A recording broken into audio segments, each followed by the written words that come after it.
નમસ્કાર વિદ્યાર્થી મિત્રો, ઓસિલેશન એટલે કે દોલનના નેક્સ્ટ લેક્ચરમાં બધાનું સ્વાગત છે.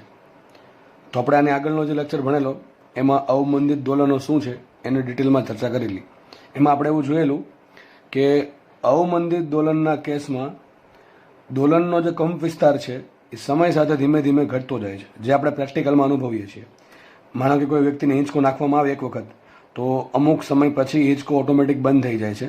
તો આપણે શું કરીએ, હિંચકો જો કન્ટિન્યુઅસ ચાલુ રાખવો હોય તો આપણે પાછળથી ધક્કો મારવો પડે છે, બરાબર છે. તો જો હિંચકો કોઈ વ્યક્તિ ખાતી હોય અને એને પાછળથી ધક્કો મારવામાં ના આવે તો અમુક સમય બાદ હિંચકો ઓટોમેટિકલી રૂકી જશે, કારણ કે એના પર ઘર્ષણ બળ લાગશે, અવરોધક બળ લાગશે ઘણા બધા. હવે જો આપણે હિંચકાનો કંપ વિસ્તાર અચળ જાળવવો હોય, શું કહું છું, હિંચકાનો કંપ વિસ્તાર અચળ જાળવવો હોય, ટૂંકમાં એવું ઈચ્છીએ આપણે કે હિંચકો ચાલુ જ રહે, તો એના માટે પાછળથી ધક્કો મારવામાં આવે છે. આપણે ધક્કો નહીં કહેશું, આપણે એને કહેશું બળ લગાડશું. શું કહેશું? બળ લગાડશું. તો કંપ વિસ્તાર અચળ જાળવવા માટે બળ લગાડવું પડે છે. તો આપણે કહ્યું શું, દોલન હતા અવમંદિત દોલન. કયા દોલન હતા? અવમંદિત દોલનો. એનો કંપ વિસ્તાર અચળ રાખવા માટે જે પ્રકારના બળ લગાડવામાં આવે અને બળ લગાડવાના કારણે જે દોલનો મળે આપણને એને કહેવાય પ્રણોદિત દોલનો. સિમ્પલ છે. પેલા આપણે કયા ભણ્યા હતા? પહેલાં આપણે ભણ્યા હતા પ્રાકૃતિક દોલનો, ત્યારબાદ આપણે અભ્યાસ કર્યો અવમંદિત દોલનો. અવમંદિત દોલનના કેસમાં આપણે એવું જોયું કે એનો કંપ વિસ્તાર સમય સાથે ઘટી જશે. હવે એ કંપ વિસ્તાર અચળ જાળવી રાખવો છે, તેના માટે હું શું કરીશ, બહારથી બળ આપીશ, બરાબર. અહીંયા કોઈ પણ પ્રકારનું બળ આપવામાં આવતું નહોતું.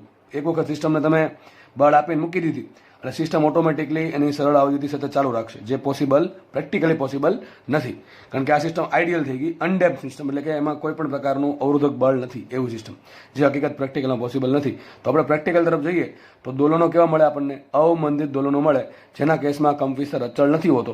હવે આપણે એ કંપ વિસ્તાર અચળ જાળવી રાખવો છે, તો એના માટે બહારથી બળ આપીને આપણે દોલનો ચાલુ રાખવા પડે, કંપ વિસ્તાર અચળ જાળવી રાખવો પડે. તો આ પ્રકારના દોલનોને સિમ્પલ કહેવાય શું? પ્રણોદિત દોલનો. અથવા બીજું નામ છે એનું બળ પ્રેરિત દોલનો. જો બળ નહીં, પ્રેરણ, ટૂંકમાં બળની મદદ વડે જે દોલનો થાય છે એને કહેવાય બળ પ્રેરિત દોલનો. અને ઇંગ્લિશમાં શું કે બીજું એનું ફોર્સ ઓસિલેશન. ફોર્સ એટલે કે બળની લીધે જે ઉત્પન્ન થાય છે એવા, તો આને ઇંગ્લિશમાં કહેવાય છે ફોર્સ ઓસિલેશન, બરાબર છે. તો ચલો આપણે વન બાય વન જોઈએ. તો આપણે પહેલાં જોયું હતું પ્રાકૃતિક દોલનો. પ્રાકૃતિક દોલનના કેસમાં કંપ વિસ્તાર કેવો હતો? અચળ હતો. અને પ્રાકૃતિક દોલનના કેસમાં દોલનની આવૃત્તિ કેટલી હતી? તો કે ω0 જેટલી. ω0 શું કહેવાય? પ્રાકૃતિક કોણીય આવૃત્તિ. આપણે જે શરૂઆતમાં ω0 બરાબર √k/m જે ભણ્યા છીએ એને જ કહેવાય પ્રાકૃતિક કોણીય આવૃત્તિ. તો જ્યારે દોલનો પ્રાકૃતિક દોલન હોય ત્યારે આવૃત્તિ કઈ હશે એની? પ્રાકૃતિક કોણીય આવૃત્તિ, અથવા એમ કહી શકાય પ્રાકૃતિક દોલનોની આવૃત્તિને પ્રાકૃતિક કોણીય આવૃત્તિ કહે છે. જેનું મૂલ્ય કેટલું હોય? જેનું મૂલ્ય હશે √k/m. જે k છે આપેલી સિસ્ટમ માટે બળ અચળાંક, અને એમ શું છે? આપેલી સિસ્ટમ જે દોલિત થાય છે એનું દળ. તો આપણે ભણ્યા હતા ડિટેલમાં. ત્યારબાદ આપણે લાસ્ટ લેક્ચરમાં જોયું તો અવમંદિત દોલનો. અવમંદિત દોલનના કેસમાં કંપ વિસ્તાર સમય સાથે અચળ નહોતો, કારણ કે અહીંયા અવરોધક બળ લાગતું હતું FR = -BV. આ પ્રકારનું અવરોધક બળ અહીંયા લાગવાના કારણે સિસ્ટમ છે એનો કંપ વિસ્તાર સમય સાથે સતત ઘટતો હતો. તો A = A0 e−bt/2m. આ સૂત્ર છે એનું, બહુ જ આઈએમપી સૂત્ર છે. દાખલાની પ્રેક્ટિસ કરશું ત્યારે વધારે ધ્યાનમાં લેશું આને, અને આપણે આ લાસ્ટ લેક્ચરમાં ચર્ચા પણ ડિટેલમાં કરી ચૂક્યા છીએ. તો આપણે ત્યારે જોયું હતું લેક્ચરમાં કે જેમ જેમ સમય આ છેદમાં આવશે, માઇનસ ઘાત એટલે છેદમાં આવશે, જેમ સમય વધશે એમ એક્સપોનેન્શિયલી એની કિંમત ઘટતી જશે. અને આ દોલન માટે, કયા દોલન માટે? અવમંદિત દોલનના કેસમાં આવૃત્તિ કેટલી હોય? તો ω = √k/m - b²/4m², બરાબર છે. અને મેં કીધું છે એ પ્રમાણે સમય સાથે કંપ વિસ્તાર ઘટશે. તો અહીંયા આવૃત્તિ ω0 નથી. આવૃત્તિ કેટલી હશે? ω0 કરતાં ઓછી હશે, કારણ કે √k/m શું કહેવાય? કોણી આવૃત્તિ. એમાંથી કંઈક બાદ થશે એટલે આવૃત્તિ ઘટી જશે, બરાબર છે. તો કહી શકાય અવમંદિત દોલનો પ્રાકૃતિક આવૃત્તિ કરતાં ઓછી કોણીય આવૃત્તિથી દોલન કરે છે.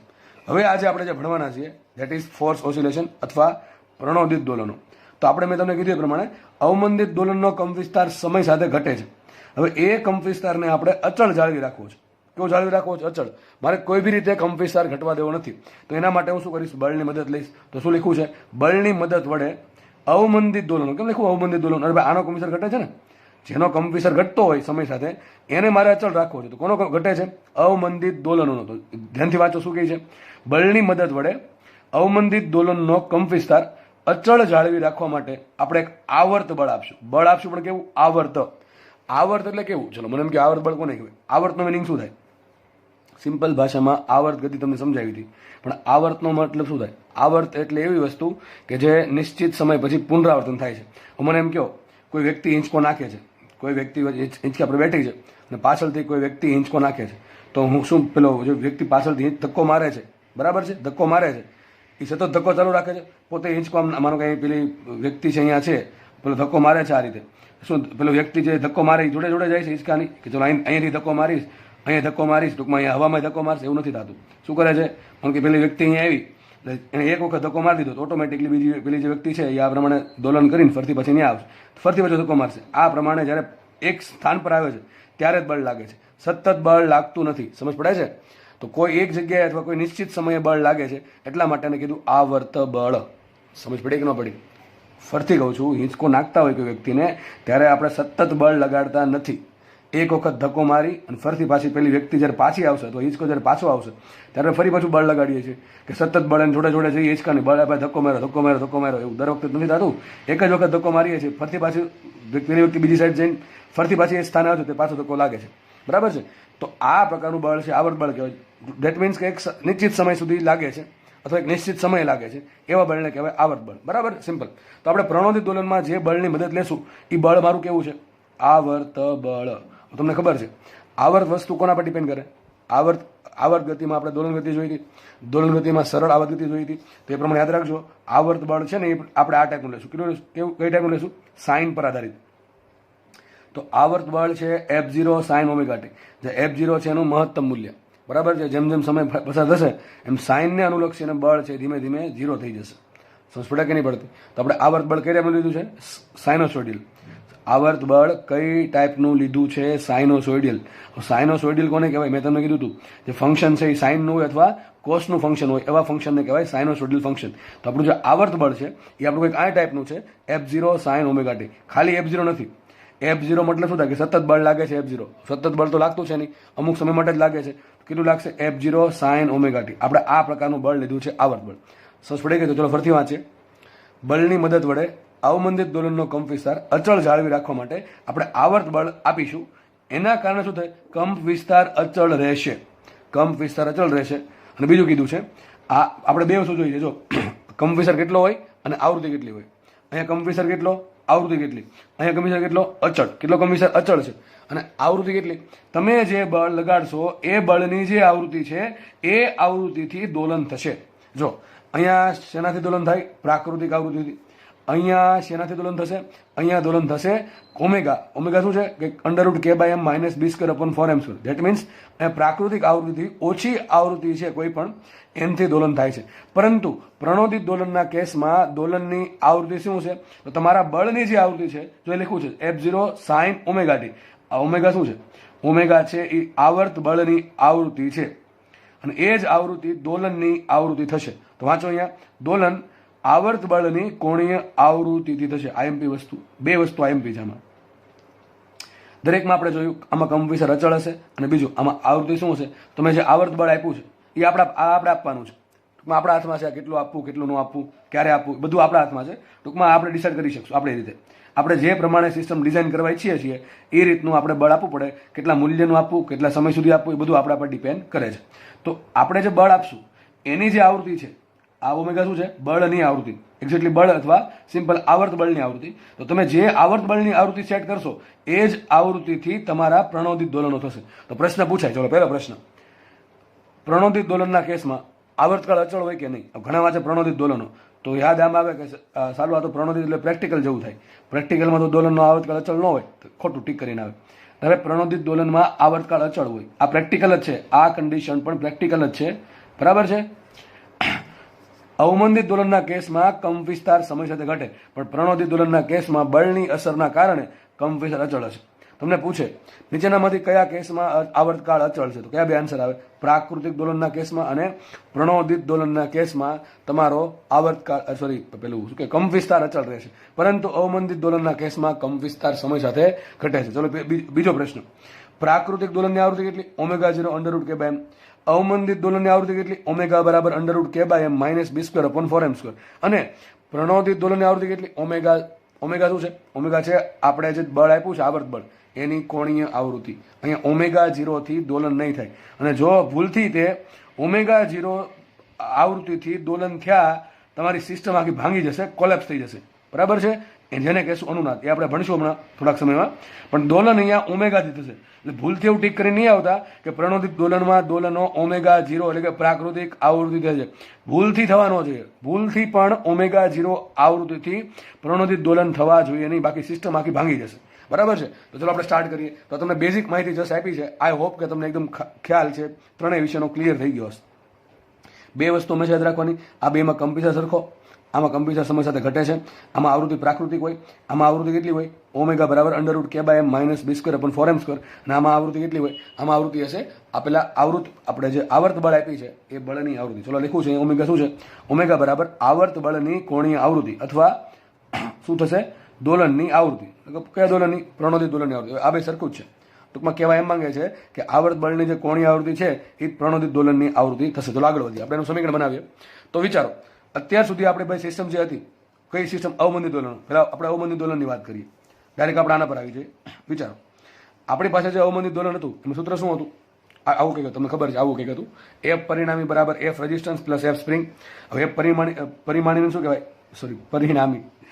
એફ પરિણામીને શું કહેવાશે? એમ એ. એફ બરાબર એમ એ. બરાબર, સીધી વાત છે. એફ રેઝિસ્ટન્સને શું કહેવાય? -BV. આ બધું લાસ્ટ લેક્ચરમાં આવી ગયું છે, એટલે હું અહીંયા ચર્ચા નથી કરતો એની. અને એફ સ્પ્રિંગને શું કહેવાય? માઇનસ કહેવાય. બરાબર, આ બધું અવમંદિત દોલનમાં હતું. પછી આપણે શું કીધું હતું? આ એમ એ છે ને એને શું લખાય? d²y/dt². આ બીવી આ બાજુ લાવો, શું લખાશે? Plus BV. બીમાં વીને શું લખાય? dy/dt. તો લખ્યું છે અહીંયા, શું લખ્યું છે? m d²/dt² plus b dy/dt plus આ પદને પણ આ બાજુ લાવશો બરાબરની, સુધી જશે પ્લસ કહેવાય. બરાબર અહીંયા 0 આવતું હતું. તમને યાદ હોય તો સૂત્ર આવું હતું અવમંદિત દોલનના કેસમાં. સૂત્ર શું હતું? m d²/dt² plus b dy/dt plus ky બરાબર 0 હતું. પરંતુ અહીંયા 0 નહીં હોય. કેમ 0 નહીં હોય? અરે ભાઈ, આપણે આટલું બળ લગાડ્યું છે ને બહારથી, એટલા માટે. તો બસ અહીંયા જસ્ટ જે અવમંદિત દોલનના કેસમાં જ્યાં 0 હતું ત્યાં સુધી જશે f0 sin ઓમેગા t થઈ જશે. અથવા અહીંથી તમે સમજી શકો છો કે કુલ કેટલા બળ લાગે? 3 બળ લાગે છે. એક તો રેઝિસ્ટન્સ ફોર્સ લાગે છે, એક સ્પ્રિંગનું બળ લાગે છે, અને એક જો લખ્યું છે બાહ્ય આવર્ત બળ લાગે. કયું બળ લાગે છે? બાહ્ય આવર્ત બળ. તો તમે એક કામ કરો, એ પરિણામીને શું કહેવાય? જે રેઝિસ્ટન્સ ફોર્સ છે, સોરી રેઝિસ્ટન્સ નહીં, રિઝલ્ટન. કયું કહેવાય? રિઝલ્ટન ફોર્સ. બરાબર છે? છેલ્લે જે વધે છે નેટ ફોર્સ, એ રિઝલ્ટન ફોર્સ છે એ છે ma. રેઝિસ્ટન્સ ફોર્સ છે -BV, સ્પ્રિંગ ફોર્સ છે માઇનસ કહેવાય, અને આવર્ત બળ છે. જો એ ખાલી બળ નથી, આવર્ત બળ, એટલા માટે આ વસ્તુ આવી. જો ખાલી બળ હોત તો શું અહીંયા સિમ્પલ f0 આવત. પણ f0 ક્યારે આવે? સતત લાગતું હોય બળ. હિંચકા પર સતત તમે પાછળ દોડીને હિંચકો નાખતા હોય, પેલી એમ હવામાં ઉડી જાય ત્યાં સુધી. આપણે એવું નથી કરવાનું. બરાબર છે? સિમ્પલ અહીંયા શું લાગશે?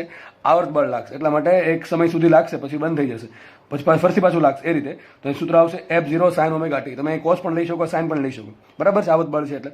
તો 3 બળ લાગે છે. તો આપણે કામ કરે બધું આ બાજુ લઈ જાવ તો સેમ વસ્તુ આવશે પાછી રિપીટ થઈને. ટૂંકમાં યાદ રાખવા માટે એટલું યાદ રાખવાનું કે અવમંદિત દોલનના કેસમાં સમીકરણ હતું m d²/dt² plus b dy/dt plus ky = 0 હતું. પણ અહીંયા 0 નહીં હોય, કારણ કે હજી બળ લાગે છે એક્સ્ટ્રા. આ બાહ્ય બળ છે. આ છે બાહ્ય આવર્ત બળ. ઓકે, ચલો શું આન્સર આવશે? f0 sin ઓમેગા t બરાબરનો આન્સર આવશે. બરાબર. હવે આપણે કામ કરીએ આને. મેં તમને લાસ્ટ લેક્ચરમાં કીધું હતું કે અહીંયા d²y/dt² નો સહગુણક કંઈ હોતો નથી. ટૂંકમાં એ પ્રમાણે સમીકરણ બનાવવાનું કે સમીકરણમાં d²y/dt² નો સહગુણક કંઈ વધે નહીં.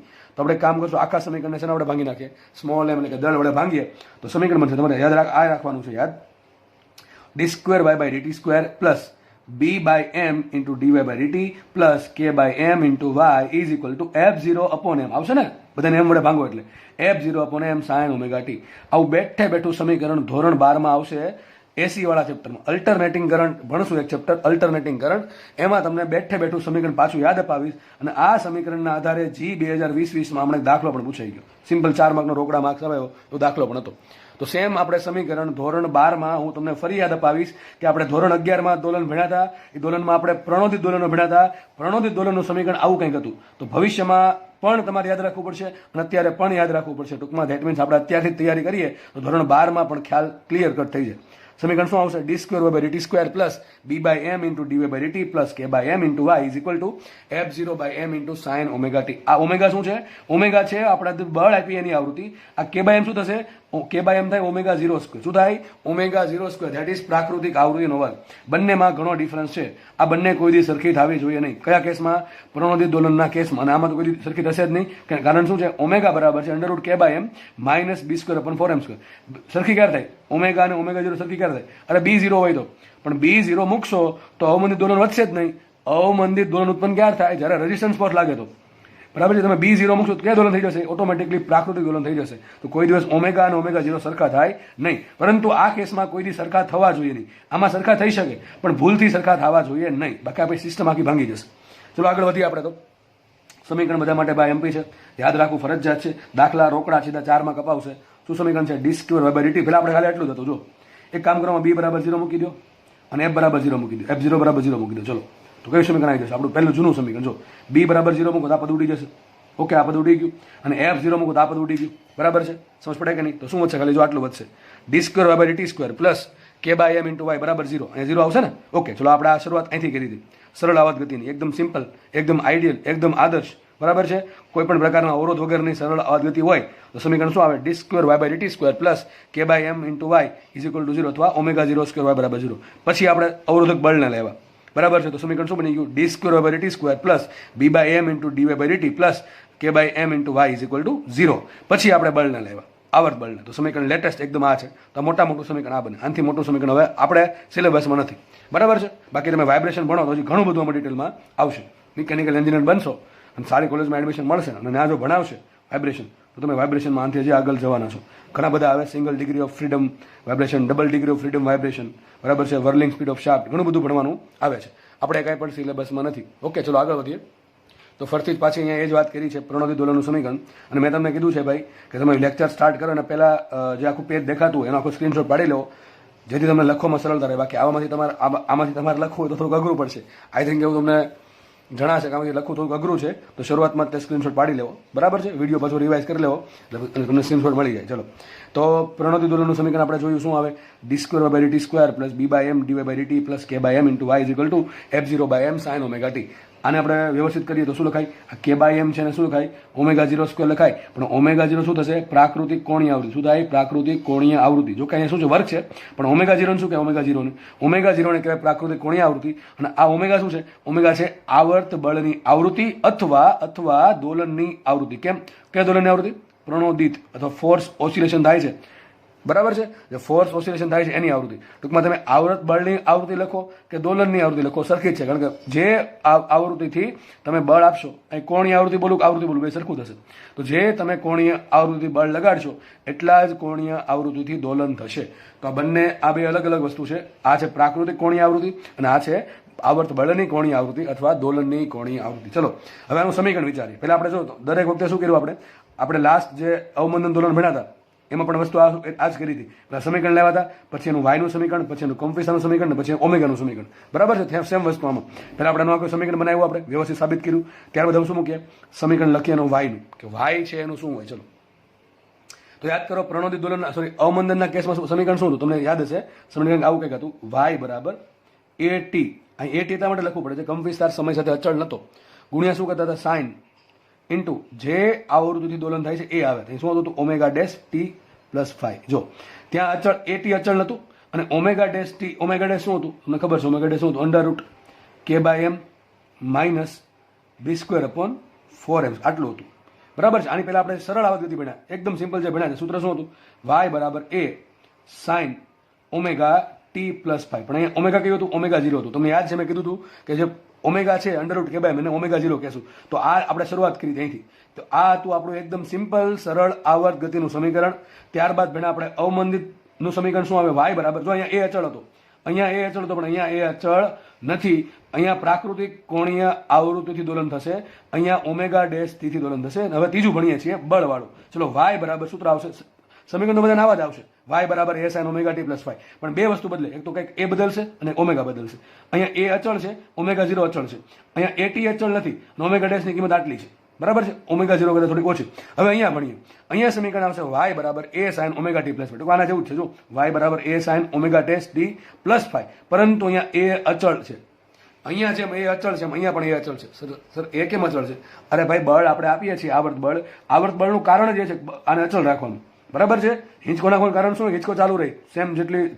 હવે ઘણા કહે સર હિંચકાના કેસમાં આવે કંપીસર કોને કહેવાય? ચલો વિચારીએ આમ. અથવા સાદા લોલકના કેસમાં તો આને કહેવાય થીટા. થીટા મેક્સિમમ જે આવે એને થીટા મેક્સિમમ બે બાજુ આવે. થીટા મેક્સિમમ બે બાજુ આવશે. આને કહેવાય કંપીસર. બરાબર કે અહીંયા કંપીસર કેટલો હોય? 0. ટૂંકમાં થીટા કેટલો? ટૂંકમાં આપણે જેમ આપણે આજે આંદોલન ગતિ હતી આ રીતે સરળ ગતિ આ રીતે થતી સ્પ્રિંગની, એમાં આપણે આને કંપીસર કહીએ વાયની. પણ જ્યારે સરળ આ ટાઈપની જે ગતિ હોય, બરાબર, કઈ ગતિ? સાદા લોલકની ગતિ હોય કે હિંચકાની ગતિ હોય, એમાં થીટાને કંપીસર માનવામાં આવે કે ભાઈ થીટા 0 હતો, થીટા અહીં કેટલું થયું? થીટા મેક્સિમમ થયું. તો આ થીટાને કંપીસર કહેવાય. સમજ પડે છે? તો સમીકરણ શું આવશે? વાય બરાબર A sine omega T plus Y. અહીંયા એ અચળ છે કારણ કે અહીંયા આવર્ત બળની મદદ વડે એને અચળ રાખવામાં આવે છે. પ્લસ આગળ વધીએ sine omega T plus phi. અહીંયા ઓમેગા છે એ ઓમેગા 0 નથી. હજી કહું છું ઓમેગા શું છે? આવર્ત બળની અથવા દોલનની આવૃત્તિ છે અથવા કોણી આવૃત્તિ છે. અને ફાઈ શું છે? ફાઈ છે અહીંયા કંઈક અલગ વસ્તુ. જો ફાઈ અહીંયા કંઈક અલગ છે એ આપણે જોઈએ સમીકરણમાં. હવે ખાસ આ કેટલો હશે?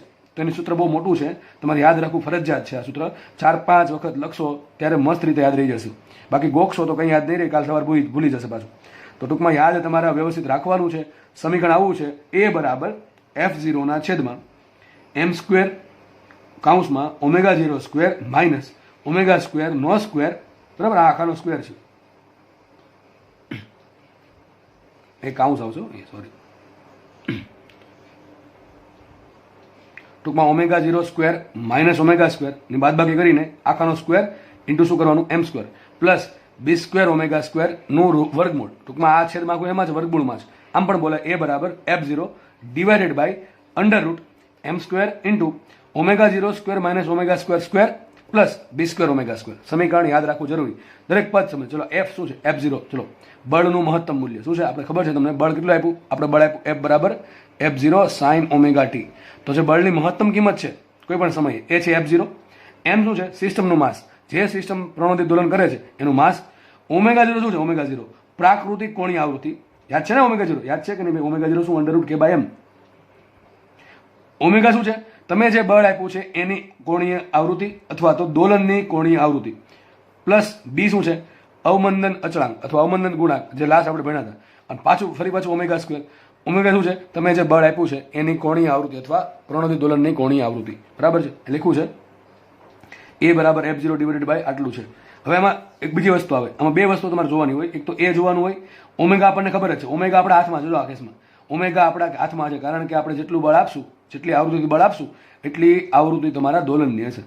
અહીંયા ફાઈ આપણા હાથમાં. ટૂંકમાં ફાઈ છે એ વેરિયેબલ છે. ફાઈ આવો છે. ફાઈની કિંમત શું છે? tan ફાઈ બરાબર ઓમેગા y0 બાય v0. હવે y0 શું છે? તમે જે સમયે જે મોમેન્ટે આવર્ત બળ આપ્યું એ સમયે કેટલું સ્થાનાંતર થયું. ફરીથી કહું છું, જો કે આ બહુ કામમાં નહીં આવે વધારે, એટલું બધું આ વધારે કામમાં આવશે. આ બહુ કામમાં નહીં આવે. હજી કહું છું tan આમાં જે ફાઈ આવે છે એ ફાઈ શું છે? tan ઇનવર્સ લખો કે tan ફાઈ લખો. tan ફાઈ બરાબર omega y0 by v0. Omega શું છે ખબર પડી ગઈ? આપેલા બળની આવૃત્તિ અથવા કોણીય આવૃત્તિ અથવા દોલનની કોણીય આવૃત્તિ. બરાબર, જે ઓમેગા 0 કરતા અલગ છે. પછી બધું y0 અને v0. તો y0 શું છે? આવર્ત બળ લગાડવામાં આવે ત્યારનું ક્રમિક અથવા એટ ધેટ મોમેન્ટ પર સ્થાનાંતર. અને v0 શું છે? આવર્ત બળ લગાડવામાં આવે ત્યારનો ક્રમિક વેગ. મતલબ કે તમે જ્યારે હિંચકાને ધક્કો મારો છો ત્યારે કેટલું સ્થાનાંતર મળે છે એ છે y0. કેટલું સ્થાનાંતર છે એક્ઝેક્ટ ત્યારે કેટલું સ્થાનાંતર છે એ છે y0. અને ત્યારે કેટલો વેગ મળે છે ધક્કો મારવાથી એ છે v0. સમજ પડે છે કે નહીં? તો બહુ એટલું બધું કાંઈ કામનું નથી. યાદ રાખજો tan ફાઈનું સૂત્ર ખાલી ઓમેગા y0 બાય v0. આમાંથી ક્યારે પ્રશ્ન આમાંથી પૂછવાનો નથી, પણ આમાંથી પ્રશ્ન પૂછાય છે એમાંથી. બરાબર છે? તો યાદ રાખજો સમીકરણ શું આવશે? આખું સમીકરણ d² by dt square plus b by m dy by dt plus omega 0 y is equal to f0 by m sine omega T. તમને થવું જોઈએ આપણે આવ્યું ક્યાંથી? આવ્યું આના સોલ્યુશન પરથી. આ જે વિકલ સમીકરણ છે ડિફરન્શિયલ ઇક્વેશન, બરાબર, સેકન્ડ ઓર્ડરનું, એનું આખું સમીકરણ, એનું આખું સોલ્યુશન આવે અને સોલ્યુશનના આધારે આ વસ્તુ તમે સાબિત થાય. જે લોકો મેથ્સમાં છે એ ભવિષ્યમાં એન્જિનિયરિંગમાં જશે, બરાબર, કોઈ પણ એન્જિનિયરિંગમાં અને સબ્જેક્ટ આવશે મેથ્સ 1, મેથ્સ 2, મેથ્સ 3, મેથ્સ 4, આવા અલગ અલગ સેમેસ્ટરમાં અલગ અલગ સબ્જેક્ટ આવશે. એમાં તમે આ બધું ભણશો કે જે વિકલ સમીકરણ છે એનું સોલ્યુશન કઈ રીતે લાવવું. બરાબર છે? તો એને સોલ્યુશન કરતા આપણને y આટલું મળે છે. y બરાબર a sine omega T plus phi. એમાં જે a આવે છે એની કિંમત આટલી મળે છે. કેટલી મળે છે? f0 છેદમાં m square omega 0 square minus omega square નો square plus B square omega square નું આખાનું વર્ગમૂળ. અને જે અહીંયા ફાઈ મળે છે એ ફાઈની કિંમત આટલી મળે છે tan ફાઈ બરાબર ઓમેગા y0 બાય v0. ટૂંકમાં બધું સાબિત થાય છે. પણ આપણે કરવા બેસું તો બીજી 2-3 કલાક આરામથી વહી જાય. બધું આમ તો ઘણું બધું વયું જાય, કારણ કે આ સમજાવવામાં જ ઘણો સમય વયો જાય. આપણે સિલેબસમાં છે નહીં, એટલે કંઈ મિનિંગ નથી એનો. એ તમારે એન્જિનિયરિંગમાં હાયર મેથેમેટિક્સ કહેવાય, હાયર લેવલ એન્જિનિયરિંગ મેથેમેટિક્સ, બરાબર છે. તેમાં તમે ભણશો મેથ્સવાળા લોકો. તો tan phi બરાબર શું આવશે? Omega y0/v0. જે y0 છે તમે જ્યારે આવર્ત બળ લગાડ્યું ત્યારનું સ્થાનાંતર, અને v0 છે આવર્ત બળ જ્યારે લગાડવામાં આવે ત્યારનો ક્રમિક વેગ. તો સૂત્ર પૂરા થઈ છે અહીંયા. સૂત્ર અહીંયા પૂરા થાય છે કોના? પ્રણાવર્તિત દોલન. હવે આપણે થોડાક એને ગ્રાફ્સ છે એનો અભ્યાસ કરશું. તો જુઓ અહીંયા આપણે હમણાં લાસ્ટ લેક્ચરમાં જોયું, લાસ્ટ પેજમાં જોયું, પ્રણોદિત દોલનનો કંપ વિસ્તાર શું હતો? પ્રણોદિત દોલનનો કંપ વિસ્તાર એ અચળ, જો લખું છું અચળ. હું વારે અચળ એટલા માટે લખું છું કે ભાઈ લોકોને આમાં ભૂલ પડે. તમને પ્રશ્ન પૂછાય કે ભાઈ પ્રણોદિત દોલનનો કંપ વિસ્તાર અચળ હોય કે નહીં હોય, તો એ ખોટું ટીક કરીને આવે છે. અચળ જ હોય, કારણ કે બળ લગાડ્યું એટલા માટે. તો અચળ શું હશે? એ બરાબર શું આવશે? f0 ના છેદમાં m² ω² માઇનસ ω0² પ્લસ b² ω² નું આખાનું વર્ગમૂળ, બરાબર છે. આપણે આમાં 2 કેસ લેવાના છે, ધ્યાનથી સમજો ભાઈ, એકદમ સોલિડ થિયરી છે, બરાબર છે. તો આના આપણે કેસ લઈએ. જો છેદમાં 2 વસ્તુ છે, એક તો આ પદ છે અને એક તો આ પદ છે. જો આ પદ વધે તો પણ એ ઘટે, અને આ પદ વધશે તો પણ એ ઘટે. સમજ પડે કે નહીં? ફરીથી કહું છું, છેદમાં સરવાળામાં 2 પદ છે, ભલે વર્ગમૂળ છે પણ 2 પદ તો છે જ. એક તો આ m વાળું પદ છે અને એક b વાળું પદ છે. તો છેદમાં જે m² ω² નો સ્ક્વેર આ જે પદ છે અને b² ω² છે, બેમાંથી કોઈ પણ એક પદ વધશે તો પણ એ ઘટે. બંને પદ વધે તો પણ એક શું થશે? ઘટે ને. તો પણ એ ઘટશે ને, છેદ વધે છે તો એ ઘટવાનું છે. આપણે એક કામ કરીએ, માનો કે મારી પાસે એક સિસ્ટમ એ ટાઈપની છે, 3 ટાઈપની સિસ્ટમ આપણી પાસે હશે. પહેલી સિસ્ટમની વાત કરીએ. પહેલી સિસ્ટમ એ ટાઈપની છે કે એની પાસે આ પદ બહુ મોટું છે પણ બી બહુ નાનો છે, બીની કિંમત બહુ નાની છે. સમજ પડી હું શું બોલો? એવી કંઈક સિસ્ટમ છે કે જેમાં આ જે પદ છે આગળનું પદ, પહેલું પદ m² વાળું, એ પદ બહુ મોટું છે પરંતુ એની કમ્પેરિઝનમાં b² ω² વાળું પદ બહુ નાનું છે, અથવા એમ કહી શકો કે અવમંદન ગુણાંક જે છે એ બહુ નાનો છે. તો આની સરખામણીમાં જ્યારે આ નાનું હોય ત્યારે વચ્ચે જે સરવાળામાં છે, માનો આની કિંમત આવે છે 5 લાખ, સમજો ખાલી એક્ઝામ્પલ છે, અને માનો આની કિંમત 5 લાખ આવી અને આની કિંમત આવી 100, તો આપણે 5 લાખની સરખામણીમાં 100 ને અવગણી શકીએ. જસ્ટ એક્ઝામ્પલ છે, 5 લાખ કિંમત આવે એવું જરૂર નથી ભાઈ. સમજ પડે છે કે નહીં? સમજાવવા માટે કહું છું. ટૂંકમાં આનો જવાબ બહુ મોટો આવે છે, એની સરખામણીમાં આનો જવાબ બહુ નાનો આવ્યો, તો આપણે આ મોટા જવાબની સરખામણીમાં નાના જવાબને અવગણી નાખીએ. ધેટ મીન્સ એને 0 કરી દઈએ તો શું બનશે? જો કન્ડિશન લખી છે કેસ 1, આપણે જે સિસ્ટમ લીધી કેસ 1 કહી દઈએ. ચલો શું આવશે કે ભાઈ પહેલું પદ છે, બરાબર, પહેલું પદ કયું છે? m² ω² minus ω0². બીજું પદ કયું છે? b² ω². આનો વર્ગમૂળ કાઢો તો આનો વર્ગમૂળ શું બને? m ω² minus ω0². આનું વર્ગમૂળ કાઢો શું બને? b ω. તો ટૂંકમાં પાછળનું જે પદ છે b ω, એના કરતાં જે આગળનું પદ છે એ બહુ મોટું હોય. જો લખ્યું છે ઇઝ ગ્રેટર ધેન. આ ટૂંકમાં આગળનું પદ બહુ જ મોટું હોય. ઘણા કઈ સનાય તો સ્ક્વેર, અરે ભાઈ 2 બાજુ સ્ક્વેર કરી દો, ખબર ન પડે તો શું લખશો અહીંયા? m² પછી ω² minus ω0² is very greater than b² ω². બે હરખું છે કે નહીં? આમાં વર્ગમૂળ કાઢીને લખ્યું છે. તો જ્યારે બહુ મોટું ત્યારે શું કરશું આપણે? b ω ને અવગણતા, અથવા b બરાબર લગભગ શું મૂકીએ? 0 મૂકીએ તો શું થાય?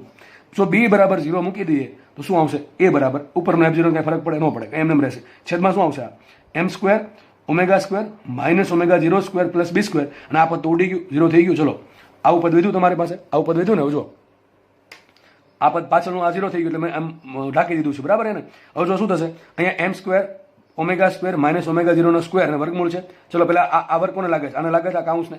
તો એક અહીંયા 2 ઘાત છે, અહીંયાનું વર્ગમૂળ છે, તો ઉડી જશે કે નહીં? ઉડી જાય. પછી m નો વર્ગ છે, અહીંયાનો વર્ગમૂળ છે, તો m આવશે કે નહીં આવે? ખબર પડે કે નહીં? તો શું વધશે? જો આ વધશે ખાલી f0 ના છેદમાં આનો વર્ગ, m² નું વર્ગમૂળ નીકળશે m, અને ω² માઇનસ ω0² નું વર્ગમૂળ નીકળશે આટલું, સિમ્પલ. તો શું થઈ જશે? સમીકરણ તમારું થઈ જશે આ રીતે, એકદમ સિમ્પલ સમીકરણ થઈ ગયું, બરાબર છે. પણ ક્યારે આવું થાય? એક્ઝેક્ટ પ્રેક્ટિકલમાં હકીકત આવું જ હોય, પ્રેક્ટિકલમાં આવું હોય. પણ તમે કોઈ એવી સિસ્ટમ બનાવી કે જેના માટે આગળનું પદ બહુ મોટું છે અથવા પાછળનું પદ ઘણું નાનું છે, અથવા એમ કહી શકો b બરાબર 0 છે, ત્યારે તમે પાછળનું પદ અવગણી શકશો અને ત્યારે સમીકરણ આવું બનશે. હવે આમાં એક પાછો વાંધો છે. વાંધો શું છે? જો સમીકરણ શું? a બરાબર f0 ના છેદમાં m ઇન્ટુ ω² માઇનસ ω0². હવે જો એક કામ કરીએ, છેદમાં શું આવે છે? બાદબાકી આવે છે, બરાબર છે. જો જેટલું દળ મોટું એટલું એ નાનું, જેટલું ω² માઇનસ ω0² શું કહેવાય? મોટો, એટલો આનો જવાબ જેટલો મોટો એટલું પણ એ નાનું. હવે એક કામ કરીએ, માનો કે ભૂલથી ω બરાબર ω0 મૂકો, શું થાય? ભૂલથી તમે ટૂંકમાં માનો કે એવું થયું, તમે કંઈક સિસ્ટમ બનાવી અને એ સિસ્ટમ માટે તમે કેટલું બળ આપ્યું? જો આપણા હાથમાં છે, ω આપણા હાથમાં છે, મેં તમને પહેલા કીધું હતું ω આપણા હાથમાં છે. કેમ? આપણે આ ω ક્યાંથી આવ્યું? આવર્ત બળની આવૃત્તિ અથવા કોણીય આવૃત્તિ, અને આ કોના પર ડિપેન્ડ કરે? સિસ્ટમ પર, √k/m. તમે જે સિસ્ટમ બનાવી છે એના માટે કે અને એમ નો ભાગાકાર કરીને વર્ગમૂળ કાઢો, તમને ઓમેગા 0 મળશે. આ આપણા હાથમાં છે, બરાબર છે.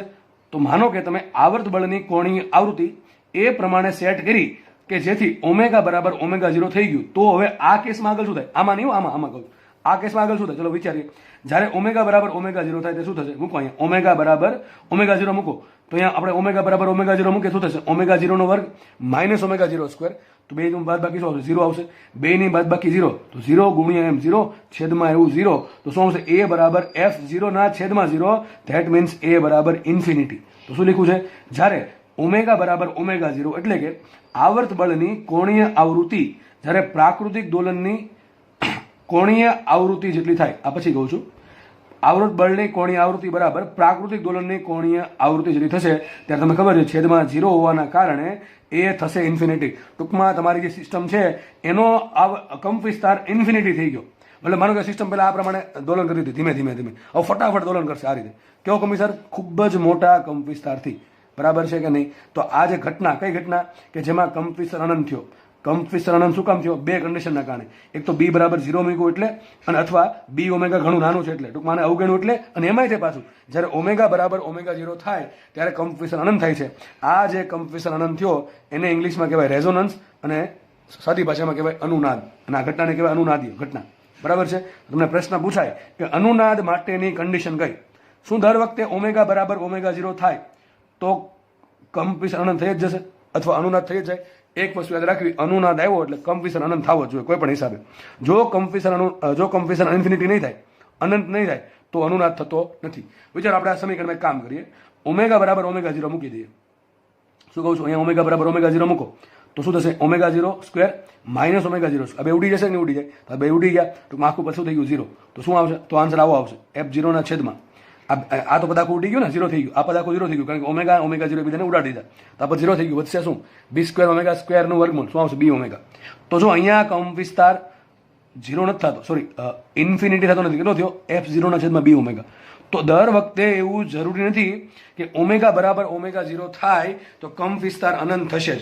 તો કંપ વિસ્તાર અનંત થવા માટે ખાલી આટલું નથી જરૂરી કે ઓમેગા બરાબર ઓમેગા 0 થાય ત્યારે અનુનાદ થશે જ એવું તમે કહી શકો નહીં. પરંતુ જ્યારે ઓમેગા બરાબર ઓમેગા 0 હોય અને જોડે જોડે બી ની કિંમત 0 હોય અથવા બી ઓમેગાની કિંમત ઘણી નાની હોય ત્યારે જ અનુનાદ થશે. તો યાદ રાખજો, બે કન્ડિશન છે, ઓમેગા બરાબર ઓમેગા 0 અને લખ્યું છે અને એન્ડનો બહુ મહત્વ છે ભાઈ.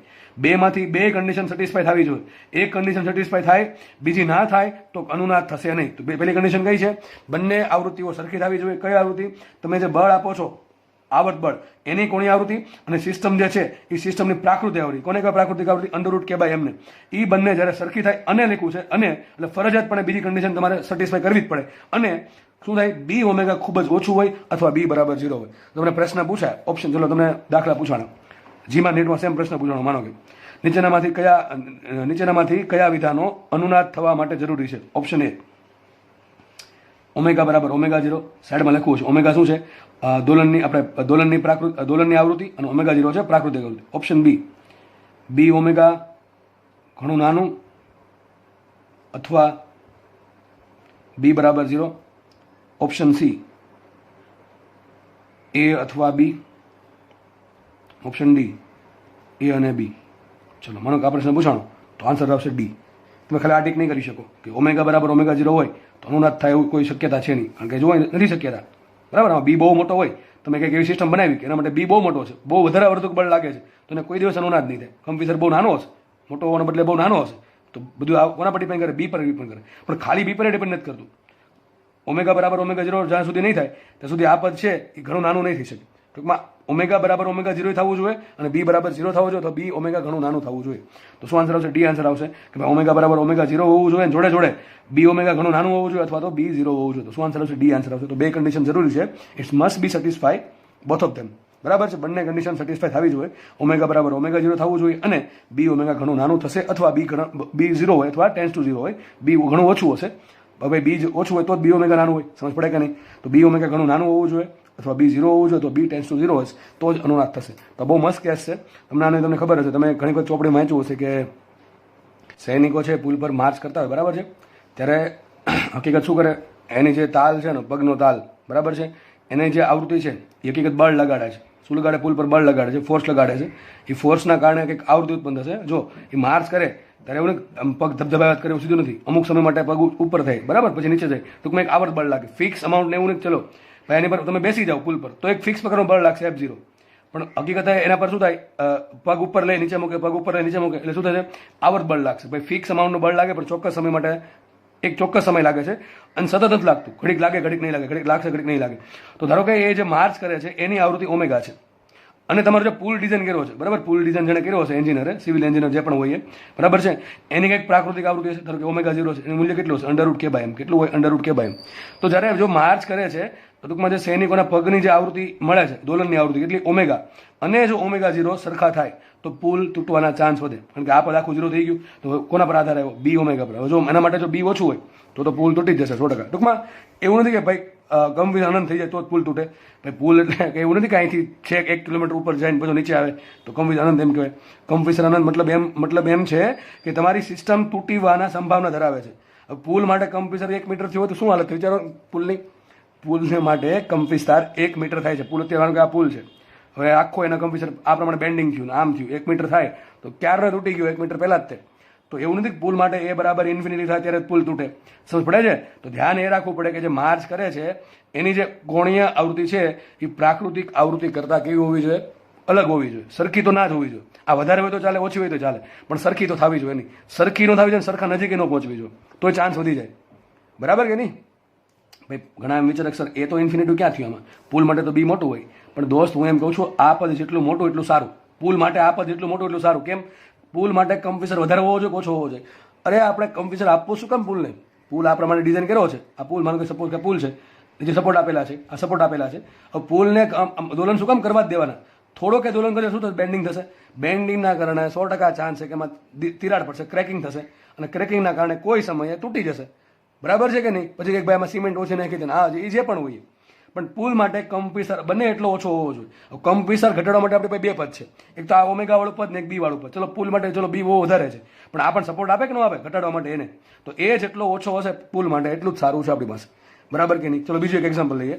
હવે જ્યારે અર્થક્વેક આવે, ભૂકંપ, ત્યારે ઘણી વખત ઓબ્ઝર્વ એવું થાય છે કે મને કે બહુ ઊંચી બિલ્ડિંગ છે અને એક બહુ નીચી બિલ્ડિંગ છે અને વચ્ચે એક મીડિયમ બિલ્ડિંગ છે. તો જોવા એવું મળ્યું છે મોટા ભાગે.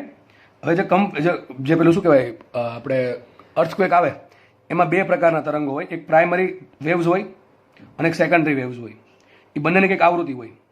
શું હશે? બંનેની કંઈક આવૃત્તિ હશે. ધારો કે એની આવૃત્તિ ઓમેગા છે. કેટલી છે? એ આવૃત્તિ ઓમેગા છે. હવે ઓમેગા આવૃત્તિથી ભૂકંપ છે આમ ધીમે ધીમે પ્રસરણ પામે છે. માનો ઓમેગા આવૃત્તિથી ભૂકંપ છે, એના જે વેવ્સ છે, ભાઈ ભૂકંપ છે એ એક ટાઈપનું વેવ્સ છે. તમને ખબર હોય તો હમણાં આપણે થોડાક સમય પહેલા દિલ્હીમાં પણ થોડાક ભૂકંપના આંચકા આવ્યા હતા. તો એવું નથી ભૂકંપ દરેક જગ્યાએ ઉત્પન્ન થાય. ભૂકંપનું એક સેન્ટર હોય જેને કહેવાય એપી સેન્ટર. એ એક સેન્ટરથી ભૂકંપ ઉત્પન્ન થશે. ન્યાય એની ઇન્ટેન્સિટી છે એકદમ મહત્તમ હશે. હવે ત્યાંથી તરંગ ઉત્પન્ન થાય. એ તરંગ ધીમે ધીમે પ્રસરણ પામે. હવે જેટલા નજીકનો વિસ્તાર છે, માનો કંઈથી ભૂકંપ ઉત્પન્ન થયો આ સેન્ટરથી, તો જે નજીકનો વિસ્તાર છે આમ ધીમે ધીમે પ્રસરણ પામશે ચારે બાજુ. બરાબર? આમ ચારે બાજુ પ્રસરણ પામે. તો જે નજીકનો વિસ્તાર છે એને સૌથી વધારે નુકસાન કરે. પણ જેમ દૂર જશે એમ એ જે તરંગો છે એની શક્તિ ઘટતી જાય, એની તીવ્રતા ઘટતી જશે. દૂરના વિસ્તારમાં ઓછી અસર પાડે. બાકી વિચારો, દિલ્હીમાં ભૂકંપ આવ્યો ને સુરતમાં આંચકા એના અનુભવ હોઈ શકાય જો ભૂકંપની તીવ્રતા બહુ વધારે હોય તો. માનો કે આ તરંગ જે છે ઉત્પન્ન થયા, 2 ટાઈપના તરંગ આવે, પ્રાઇમરી અને સેકન્ડરી. એમાં બહુ ડિફરન્સ છે, એમાં જવું નથી અત્યારે. બરાબર? એમાં કોઈ ચર્ચાનો વિષય નથી અત્યારે. તો જે તરંગો જે આગળ વધશે એ માનો કે એની ઇન્ટેન્સિટી, એની પાસે પાવર એટલો બધો છે કે સુરત સુધી અસર પહોંચાડી શકે. તો સુરતમાં તે થોડાક તો આંચકા એના અનુભવે. બરાબર છે? ટૂંકમાં ભૂકંપની ઇન્ટેન્સિટી પર ડિપેન્ડ કરે કે કેટલા વિસ્તારમાં નુકસાન પહોંચાડશે. હવે માનો કે આ જે ભૂકંપ ઉત્પન્ન થવાના જે તરંગો છે એની આવૃત્તિ ઓમેગા છે. કેટલી છે આવૃત્તિ કે કોણી આવૃત્તિ? ઓમેગા છે. હવે મેં જે મકાન બનાવેલા છે એ મકાનની પણ ફિક્સ એક ઓમેગા 0 હોય, પ્રાકૃતિક આવૃત્તિ. દરેક સિસ્ટમની કંઈક પોતાની પ્રાકૃતિક આવૃત્તિ હોય. આ ઊંચું મકાન છે એની પાસે પણ કંઈક પ્રાકૃતિક આવૃત્તિ હશે. આ જે મીડિયમ સાઇઝનું મકાન છે ઊંચાઈનું, એની પણ પોતાની કંઈક પ્રાકૃતિક આવૃત્તિ હશે ઓમેગા 0. અને જે નાની સાઇઝનું મકાન છે એની પણ પોતાની કંઈક પ્રાકૃતિક આવૃત્તિ હશે. હવે માનો કે આ જે ભૂકંપ ઉત્પન્ન થયો એમાં જે ઓમેગા ઉત્પન્ન એમાં જે તરંગો ઉત્પન્ન થયા એ તરંગોની આવૃત્તિ જે છે દોલનની આવૃત્તિ એ કેટલી થઈ જાય? ઓમેગા છે એમાંથી કોઈની પણ ઓમેગા 0 જેટલી થઈ જાય તો પથારી ભરી જાય મકાનની. બરાબર છે? એકદમ કોલેપ્સ થઈ જશે. હવે જોવા એવું મળ્યું છે આપણે નોર્મલી, પ્રેક્ટિકલી, એક્સપેરિમેન્ટલી જોવા એવું મળ્યું છે કે જે આ ઊંચી સાઇઝના મકાન હોય એની પ્રાકૃતિક આવૃત્તિ ઓમેગા 0 છે. જે નાની સાઈઝના મકાન છે એની આવૃત્તિ ઓમેગા 0 છે. અને જે ભૂકંપ ઉત્પન્ન થયો એની આવૃત્તિ ઓમેગા છે. તો આ ઓમેગા છે જે ભૂકંપની આવૃત્તિ નોર્મલી એ આ ઓમેગા 0 જોડે મેચ નથી થતી. અને જે નાની સાઈઝનું મકાન છે એની ઓમેગા 0 સાથે મેચ નથી થતી. હકીકત ક્યારેક ક્યારેક આની જોડે મેચ થઈ જાય છે. કોની સાથે? મીડિયમ સાઇઝના મકાન સાથે. તો જ્યારે ભૂકંપ થાય જ્યારે ધારો કે એવું કંઈક બન્યું કે આજે ભૂકંપના જે વેવ્સ ઉત્પન્ન થયા, પ્રાઇમરી વેવ્સ અને સેકન્ડરી વેવ્સ તરંગો, એની જે આવૃત્તિ છે કોણીય આવૃત્તિ એ મીડિયમ સાઇઝના મકાનની પ્રાકૃતિક આવૃત્તિ સાથે જ્યારે મેચ થાય છે ત્યારે વિચારો અહીંયા આપત તો 0 થઈ છે અથવા આપત ઘણું નાનું થઈ ગયું તો કંપવિસ્તાર હવે વધશે. જો આપત જેટલું મોટું એટલું કંપવિસ્તાર નાનું, આ પદ જેટલું નાનું એટલો કંપવિસ્તાર વધવાનો ચાન્સ વધારે. જે આ ઓમેગા છે એ ઓમેગા 0 નજીક જાય તો આ બાદબાકી શું થાય? ઘટતી જાય કે ન ઘટતી જાય. અને જ્યારે 0 થઈ જશે ત્યારે આખું પદ ઉડી ગયું તો કંપવિસ્તાર થોડોક વધવાનો ચાન્સ ભલે ઇન્ફિનિટી રહે પણ થોડોક વધી તો જશે જ કે નહીં વધી જાય? થોડોક તો વધી જશે. ધેટ મીન્સ ત્યારે આ જે મીડિયમ સાઇઝનું મકાન છે એને નુકસાન થવાના ચાન્સીસ બહુ વધી જાય છે. તો ઘણી વખત જોવા એવું મળ્યું છે કે જ્યારે ભૂકંપ કોઈ સારી તીવ્રતાનો ભૂકંપ આવ્યો હોય, બરાબર છે, સારી તીવ્રતાનો ભૂકંપ આવ્યો હોય સારી ઇન્ટેન્સિટીનો, ત્યારે મીડિયમ સાઇઝના જે નાની સાઇઝના મકાન અને બહુ ઊંચી સાઇઝના મકાન હોય એને નુકસાન ઓછું થાય છે. એવું નહીં કે નુકસાન નથી થતું, એને નુકસાન ઓછું થાય છે, પણ મીડિયમ સાઇઝના મકાનને આ બંનેની કમ્પેરિઝનમાં વધારે નુકસાન થાય છે. તો ત્યાં પણ સેમ કોન્સેપ્ટ આવે, પ્રણોદિત દોલનનો કોન્સેપ્ટ જ આવશે. બરાબર છે. તો આપણે બહુ ડિટેલમાં ચર્ચા કરી. આપણે હજી બીજો કેસ બાકી છે. ચલો કેસ 2 લઈ લઈએ. હમણાં આપણે એ જોયું હતું કે ભાઈ આ છે આ પદ કરતાં બહુ મોટું હોય તો, બરાબર છે, આગળનું પદ છે પાછળના પદ કરતાં બહુ મોટું હોય તો એનાથી ઊંધું પણ થઈ શકે. કે હમણાં કીધું એ પ્રમાણે આ બધી સિસ્ટમમાં કે આગળનું પદ છે એ ઘણું નાનું હોય અને પાછળનું પદ બહુ મોટું હોય. ધેટ મીન્સ લખ્યું છે બી ઓમેગા છે જે પાછળનું પદ એ આગળના પદ કરતાં ઘણું નાનું હોય તો શું થશે? m into omega square minus omega 0 square શું કરીએ આપણે?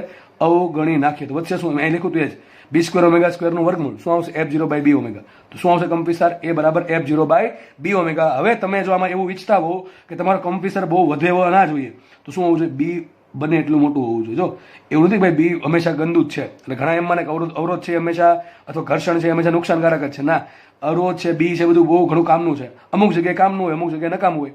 જેમ કે હિંચકો નાખતો હોય ત્યાં બી છે એ નકામું છે આપણા માટે, કારણ કે આપણે વધારે બળ પાછળથી કરવું પડશે ધક્કો મારવા માટે. તો અમુક જગ્યાએ બી છે એ ફેવરેબલ છે, અમુક જગ્યાએ છે એ નોન ફેવરેબલ છે. બરાબર, આપણા પક્ષમાં છે ને અમુક જગ્યાએ આપણા પક્ષની વિરુદ્ધમાં છે, ક્યારેક આપણા પક્ષમાં છે. બ્રેક હોય, બ્રેક એમાં તમે બ્રેક મારો છો ને વાહન ઊભું રહે એનું કારણ શું છે? મ્યુ જ ના હોત તો કોઈ દી વાહન ઊભું રહેત જ નહીં. એક સ્પીડે જે જાય છે એ સ્પીડે સતત ગાડી ચાલ્યા જ કરે. બરાબર છે. તો ઘણા લોકોએ પૃથ્વીના ચક્કરે ત્યાં સુધી મારી દીધા હોત મ્યુ ના હોત તો ઘણી જગ્યાએ મ્યુ છે એ ફેવરેબલ છે, અમુક જગ્યાએ ફેવરેબલ નથી. તો સેમ રીતે એવું નથી કે બી હોય હંમેશા ખરાબ જ છે, બી હંમેશા ખરાબ કામ કરે, આપણે વધારે બળ આપવું પડે, પણ અમુક જગ્યાએ એનું કામ પણ છે. જેમ કે આ પુલના કિસ્સામાં આપણે કંપીસર આપીને ક્યાં જવું અને મારી નાખવા નથી મારી નાખવા ને, ટૂંકમાં એના કેસમાં આપણે કંપીસર બને એટલો ઓછો રાખવો પડે. આ બધું તમારે એઝ એન એન્જિનિયર વિચારવું પડશે. તો ઘણા જે MBBS બનવાના છે, જે ડેન્ટલ બનવાના છે, કિસ્સામાં એવું કામ ભણીએ છીએ અરે આપણે એક્ઝામ ક્રેક કરવા ભણવું પડશે. કાલ સવારે માનો સરકાર ઉઠીને એમ કહી રહી કે દોલનમાં પ્રણોદિત દોલન ભણવાના નહીં તો અમે બંધ કરી દઈશું ભણાવવાનું. ટૂંકમાં આપણે એઝ એન થોડુંક નોલેજ તો આનાથી વધશે જ તે, અને એમ એક્ઝામ તો આપવાની છે. પણ જે એઝ એન એન્જિનિયર જે મેથ્સવાળા છે, એ ગ્રુપવાળા છે, એને આ બધું એક્ઝેક્ટલી ક્રિટિકલી વિચારવું પડશે. સારી કોલેજમાં જશો તો એને બધું તમને આવું જ સમજાવશે. બાકી લો કોલેજમાં જશો તો એના માટે તમને બસ સમીકરણ આપી દેશે ને બધું બસ કહી દેશે બાવું આવું છે, બસ વાત થઈ ગઈ પૂરી. એટલે એના માટે તમારે સારા માર્ક્સ લાવવા પડશે. સારી કોલેજમાં જવા માટે સારા માર્ક્સ લાવવા માટે દરેક ચેપ્ટર વ્યવસ્થિત કરવું પડશે. હું તો મારી મહેનત કરું છું વ્યવસ્થિત રીતે, તમે તમારી મહેનત કરવાની છે. બરાબર છે. તો બધું તમારા પર અટકેલું છે. આગળ આ ચેપ્ટરની થિયરી પૂરી થવા આવી છે. બરાબર, આગળ વધી આપણે. તો ચર્ચા આપણી અહીંયા હતી કે એ બરાબર શું આવશે? બી f0 છેદમાં બી ઓમેગા. તો મેં તમને એમ કીધું જેમ બી વધારે હશે, જો લખ્યું છે બી વધારે એમ એ કેટલો ઓછો, જેમ ઓમેગા વધારે આ કેસમાં જેમ ઓમેગા વધારે એમ પણ એ ઓછો, અને જેમ f0 વધારે એમ એ વધારે. તમે જે બળથી દોલન કરવા માંગો છો, માનો એ બળ જ બહુ વધારે આપ્યું, તમે કોઈને બહુ જોરદાર ધક્કો મારો પાછળ કોઈ હિંચકાને તમે પાછળથી જોરદાર ધક્કો મારશો, મતલબ f0 વધવાનું મિનિંગ શું કહે છે કે તમે માનો કે કોઈ હિંચકા ખાય છે અને એ હિંચકાને તમે પાછળથી જોરદાર ધક્કો મારશો તો હિંચકાનો તમને ખબર છે કંપવિસ્તાર બહુ વધી જાય છે. બરાબર છે. તો એ શું કામ વધે? એ છે f0 વધે તો વધશે, લખ્યું છે f0 વધશે તો એ વધશે, ઓમેગા વધશે તો એ ઘટશે, અને બી વધશે તો પણ એ ઘટશે. તો બધા તમારા નાનકડા 4 માર્કના પ્રશ્નો છે. બરાબર, કોઈ પણ પ્રશ્ન પૂછાઈ શકે. તો આપણે આઈ થિંક આવા ચર્ચામાં ઘણી ચર્ચા કરી લીધી છે. નાનકડો ગ્રાફ બાકી છે. ચલો આનો તો નેક્સ્ટ આપણે ગ્રાફ ડ્રો કરવાનો છે એ માટે. તો એ બરાબર આવશે f0 છેદમાં આખું સૂત્ર જે આગળ હું ઘણી વખત બોલ્યો છું, તમને હવે યાદ રહી જવું જોઈએ આ સૂત્ર. બરાબર છે. m સ્ક્વેર કાઉન્સમાં omega square minus omega 0 square plus B square omega square. બરાબર, આખું સૂત્ર તમને હવે યાદ રહી જવું જોઈએ. આ લેક્ચર પૂરો થાય પહેલાં યાદ રાખી લેજો આ સૂત્ર. ઓકે, ચલો આગળ વધીએ. તો આપણે અહીંયા ગ્રાફ ડ્રો કરવાનો છે કંપવિસ્તાર એ વિરુદ્ધ ઓમેગા બાય ઓમેગા 0 નો. ઘણા કઈ સર તમે કહેતા કંપવિસ્તાર તો અચળ છે. અરે અચળ તો છે જ, તમે એક વખત સિસ્ટમ બનાવી નાખશો પછી અચળ થઈ જશે, પણ સિસ્ટમ બનાવવા પહેલાં તમારે ડિસાઇડ કરવું પડશે કંપવિસ્તાર રાખવો કેટલો. સમજ પડે છે? એક વખત સિસ્ટમ બનાવી ત્યાર પછી કંપવિસ્તાર અચળ છે, કારણ કે એમાં સમય તો ક્યાં આવતો નથી આમાં કે વાય આવતું એક્સ આવતું કંઈ આવતું નથી. એમ અચળ છે, ઓમેગા અચળ થઈ ગયું, ઓમેગા 0 અચળ થઈ ગયું, બી અચળ થઈ ગયું, ઓમેગા અચળ થઈ ગયું, F0 અચળ હોય. ટૂંકમાં એક વખત સિસ્ટમ બન્યા પછી કંપવિસ્તાર અચળ છે, પણ સિસ્ટમ બનાવતી વખતે સિસ્ટમ બનાવ્યા પહેલા આપણે તો એઝ એન એન્જિનિયર વિચારવું પડે કે નહીં વિચારવું પડે કે કેટલો રાખશું આપણે. તો એના માટે ગ્રાફ છે, કોનો આલેખ છે? એના છેદમાં એ વર્સિસ ઓમેગા છેદમાં ઓમેગા 0. કોનો આલેખ છે? એ વિરુદ્ધ ઓમેગા બાય ઓમેગા 0. હવે એક કામ કરો, વિચારો. પહેલા આપણે કામ કરીએ. ઓમેગા બાય ઓમેગા 0 બરાબર શું મૂકી દઉં? 0 મૂકી દઉં. શું મૂકી દઉં છું?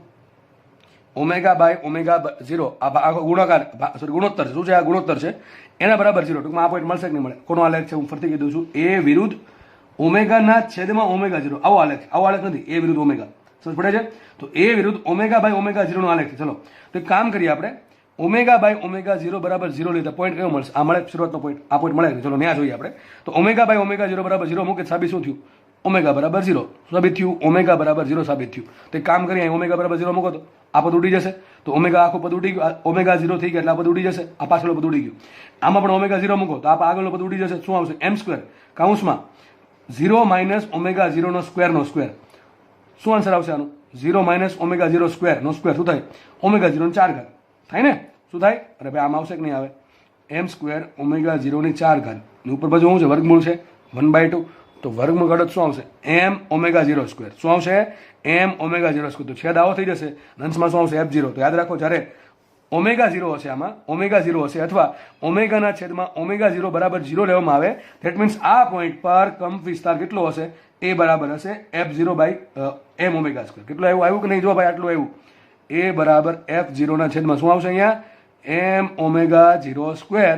પણ m ઓમેગા 0 સ્ક્વેરને શું કહેવાય? કે કહેવાય. તમને યાદ હશે તો એ બરાબર મળશે F0 બાય કે. તો શરૂઆતમાં જ્યારે તમે કોઈ પણ પ્રકારનું બળ આપશો, પણ બળની આવૃત્તિ નહીં હોય, બરાબર? F ટૂંકમાં ઓમેગા 0 હશે, ટૂંકમાં અચળ મૂલ્યનું બળ આપશો તો કંપવિસ્તાર કેટલો હશે? એ બરાબર F0 બાય કે અથવા એ બરાબર F0 ના છેદમાં m ઓમેગા 0 સ્ક્વેર. ટૂંકમાં આલેખ અહીંથી સ્ટાર્ટ થશે, અહીંથી સ્ટાર્ટ નહીં થાય. આ સમજાવવા માટે મેં કીધું છે, બરાબર છે? તો આપણે આગળ વધીએ. હવે એક કામ કરીએ. જેમ આપણે ખબર છે ઓમેગા વધારશું એમ શું થશે? વિચારો. જેમ ઓમેગા વધારો એમ આલેખ કેવા બનશે? તો આખા આલેખ છે ને એક્ઝેક્ટલી તમારે દરેક વેલ્યુ લેવી પડે, પછી ઓમેગાની અલગ અલગ કિંમત મૂકવી પડે, એના પરથી આલેખ ડ્રો કરવા પડે. તો આલેખ જો આ ટાઈપના આવશે. હવે બધું તો આપણે ના કરી શકીએ કે બધી વસ્તુની અલગ અલગ કિંમત લઈને પછી ઓમેગાની કિંમત મૂકે, કારણ કે એ બધું વસ્તુ ક્યાં થાય? લેપટોપમાં પોસિબલ છે, કારણ કે ફટાકથી તમને એક્સેલમાં આન્સર મળી જાય. એક્સેલમાં તમે વર્ડ એક્સેલનો યુઝ કરશો, બરાબર છે? માઇક્રોસોફ્ટ એક્સેલનો. તો વર્ડમાં કે એક્સેલમાં તમે સમીકરણ બનાવી અને તમને આ વસ્તુનો ગ્રાફ આરામથી તમે સામે ડ્રો કરી શકો. પણ અત્યારે એઝ એન શું કહેવાય પેજમાં તો બધું બહુ અઘરું છે, એટલે માટે તમને ડાયરેક્ટ ગ્રાફ આપું છું, બરાબર છે? કંઈક આવું કંઈક છે. જુઓ, જેમ તમે છે ને શું કહેવાય ઓમેગા વધારશો એમ આલેખ તમને આ કંઈક મળશે, આ ટાઈપનો કંઈક મળશે. આ રીતે આલેખ બનશે, બરોબર છે? હવે કામ કરીએ. એક હું સિસ્ટમ એવી લઉં, એ સિસ્ટમ માટે બી બરાબર 0 લઉં છું અને ઓમેગા બરાબર ઓમેગા 0 લઉં છું. હમણાં તમને ખબર છે સિસ્ટમ આપણે જોઈ હતી. આ સિસ્ટમમાં શું થશે? અનુનાદ થાય. શું થાય? અનુનાદ થાય. શું થશે? અનુનાદ થશે. હવે ઓમેગા બરાબર ઓમેગા 0 હોય તો ભાગાકાર શું આવે? ઓમેગા બાય ઓમેગા 0 બરાબર 1 આવે કે ન આવે? ચલો એક પોઈન્ટ એવો મળ્યો મને. ગ્રાફ આ કોનો આલેખ છે? ઓમેગા ભાગ્યા ઓમેગા 0 નો.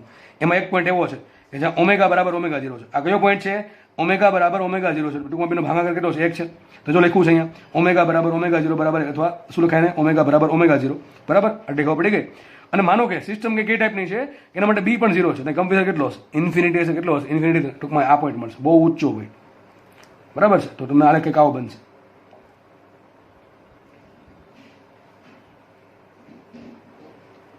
આ રીતે કંઈક સેમ પાછો અહીંયા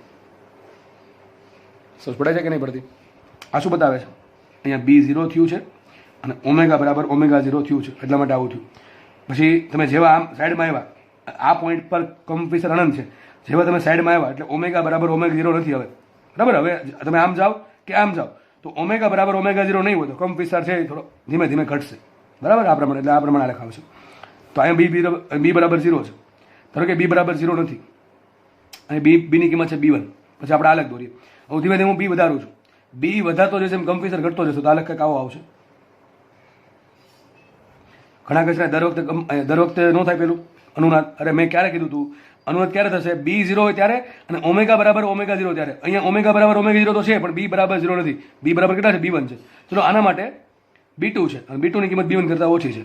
તો જેમ B2 મોટા છે, સોરી ઊંધું થઈ ગયું, B2 મોટા છે ને B1 નાના છે, તો હું જેમ જેમ B વધારીશ એમ મારો કમ્પેરેટર ઘટતો જશે. તો હજી આપણે વધારીએ તો આ પ્રમાણે તમને આલેખ મળશે. આના માટે ધારો કે B છે B3 છે, B3 ની કિંમત B2 કરતાં મોટી છે. તો જેમ જેમ તમે B વધારતા જશો એમ તમારો આલેખ છે એ આ પ્રમાણે થતો જશે. અને આ જે પોઈન્ટ છે, પોઈન્ટ આ પ્રમાણે શિફ્ટ થતા જશે. આ પોઈન્ટ છે ક્યાં આવતા જશે? ડાબી બાજુ આવતા જશે. તો આ શું બતાવે છે? આ શું બતાવે છે? આ પોઈન્ટ કયો છે? એ એવો પોઈન્ટ છે કે જેના માટે બી પણ 0 છે અને ઓમેગા બરાબર omega 0, that means omega by omega 0 બરાબર 1 છે. એ આખો પોઈન્ટ એ બતાવે છે. સમજ પડે છે? તમે જેવા બી, માનો કે તમારી સિસ્ટમ માટે બી બરાબર 0 છે, પણ જેવા તમે ડાબી બાજુ આવ્યા કે જમણી બાજુ આવ્યા, હવે તમારા માટે ઓમેગા બરાબર ઓમેગા 0 નથી, એટલે કે તમારા સિસ્ટમ છે અનુનાદ નહીં થાય. ધીમે જેમ જેમ જેમ જેમ ઓમેગાની કિંમત ઘટતી જશે અથવા ઓમેગાની કિંમત વધતી જશે ઓમેગા 0 કરતા, એમ તમારી સિસ્ટમનો કમ્પેરેટર ધીમે ધીમે ઘટતો જશે.